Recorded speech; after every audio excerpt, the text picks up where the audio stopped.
Welcome. You might not know this, but spam classification and fraud detection, there's some of the OG algorithms used in AI. There's some of the originals.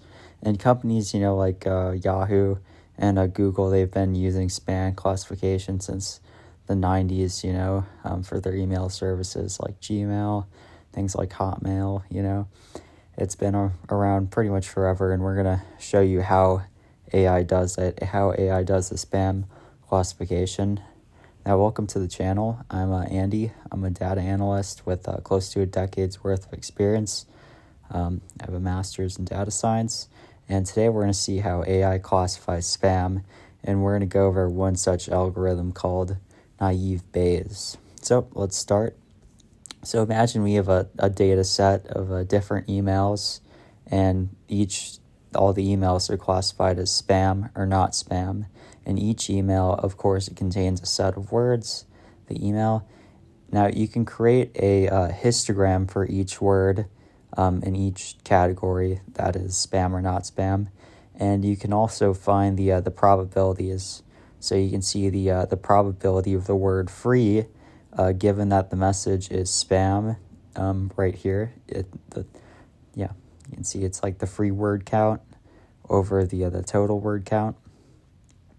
And you can do this for all the words in the emails, in the spam category. And you can also do this for all the words in the not spam category too. So if you look at a set of text, like the two words, get free together, because often in like a spam email, you'll say like, get this offer free right now or something like that, or for free. So if you see like get free, you can multiply the total spam probability, which is the spam message count divided by the total message count, how many spam messages divided by how many messages there are total. And you can multiply that total spam probability by the probability of get given, that the get, the get given message is spam, times the probability of the free given message is spam, and that gives you the probability that a message is spam, given that you see the words get free. So you can also find the probability that the message get free is not spam. Again, here's the calculation. You compare. So you find the two probabilities, like that, and then after you compare the two probabilities, and you classify the message based on whichever one has the higher probability. So this message is spam, and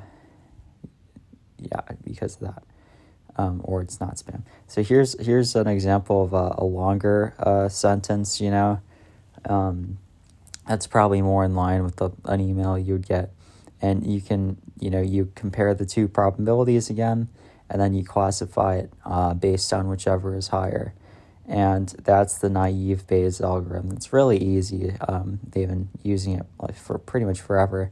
Now, you're probably curious, where does the term naive Bayes come from? Well, of course, Bayes' theorem, you look at, one thing occurring given that another thing occurs, that's one of the formulas. Here it is, Bayes' theorem.